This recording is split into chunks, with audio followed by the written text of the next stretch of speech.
Speaking of Lucas, where is he? Where's that Lucas de Grassi? We need to get him on our Brazilian racing driver, Mark. If we know any Brazilian racing drivers, then him currently maybe they could come up to the stage. Talking, gesturing, and I feel like he might have a lot of food in his hand. Yes.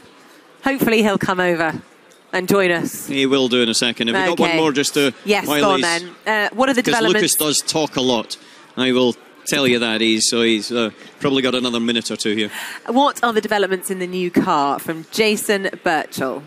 Jason, do you work for any of the opposition? I think is the first question. Clearly, he might not, but they'll definitely be listening. Energy efficiency and the efficiency of the electric motor is one of the big parts. So we have gone to one gear. And we've also got different structure and casing around about the gearbox, which improves that, and also the rigidity. We've been able to work on the parameters that you're allowed to, so the rear suspension is part of that.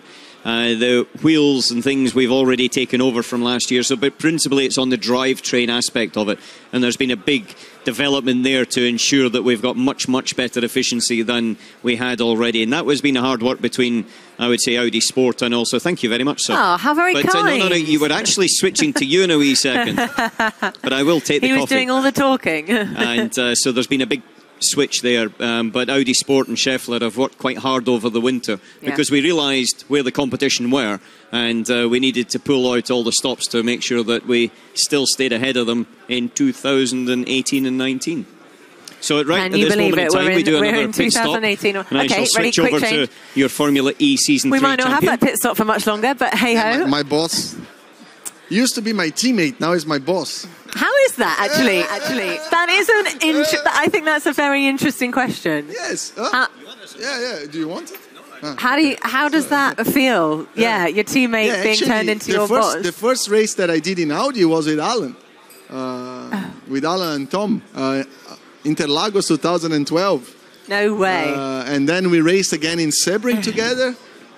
And that was it. We raced twice in the prototype, and now he's team principal. And Alan has been helping us since last year already, getting up to speed with Formula E and all the different. Because it doesn't matter how much experience you have in motorsport, every category is different. Yeah.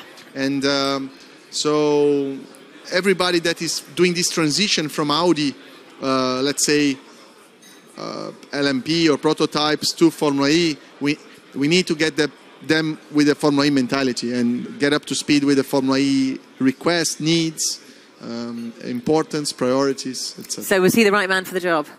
For sure he's the right man, yes.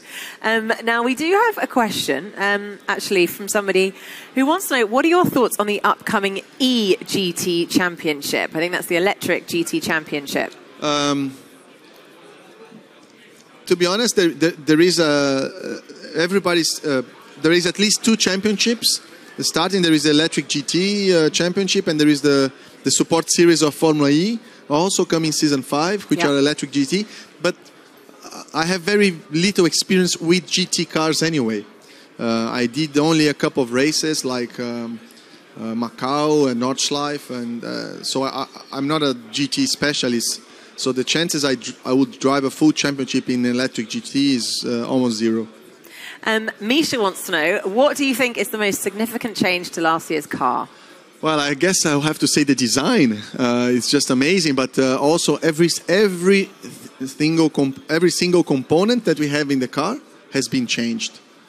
Wow, okay, so the team have been pretty busy. Yes, they've been pretty busy. We've been pretty busy testing it, and I think we reach a very good goal. But like I said, we are only as good as the competition doesn't evolve that much. We know that Renault and the Renault drivetrain, they were very competitive last year. So the target is it's always to improve the maximum you can, but you can only be certain when you drive against them. Do you think Renault are going to be the most competitive again? They will be for sure very strong, but I don't. From what I heard, 7 out of the 10 teams, they are bringing completely new equipment or a completely new drivetrain. So and you have already a customer. So pretty much everyone is doing a new drivetrain apart from 2 teams. And so I guess everybody will do a big step. I think Formula E field will just be more competitive. Eliana wants to know, how do you feel about your next race date in Chile in February? Chile. Maybe it's not the next race date, but... Yeah, it's not the next one. We have Hong Kong. Few races before Hong that. Kong, Marrakesh, and then Chile. But I love Santiago. I've been there a couple of times.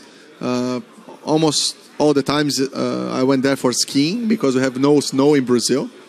So in July... I hope there's no snow when we go for the racing. No. We have... Although you've had experience, no, obviously. it's January, summer cap. for us. Oh, yeah. So, yeah, it's okay. It's okay. I'm really looking forward for Santiago. It'll be like a second home race, just like a preview for the São Paulo race for me.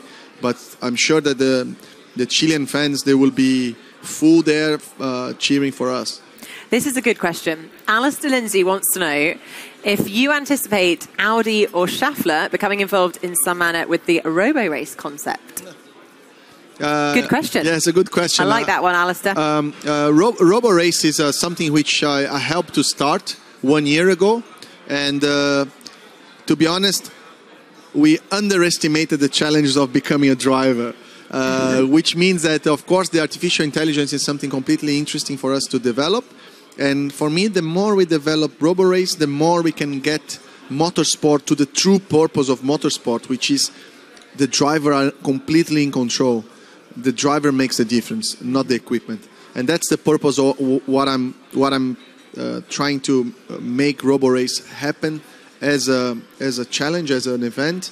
So we can transfer all this technology there.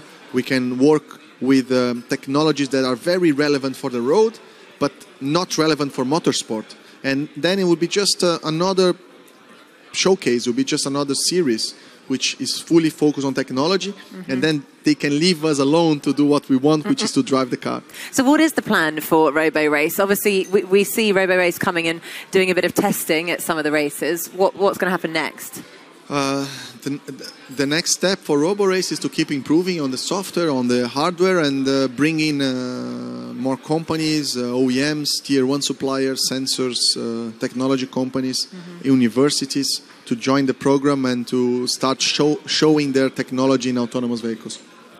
Okay, next question. Oh, that's nice.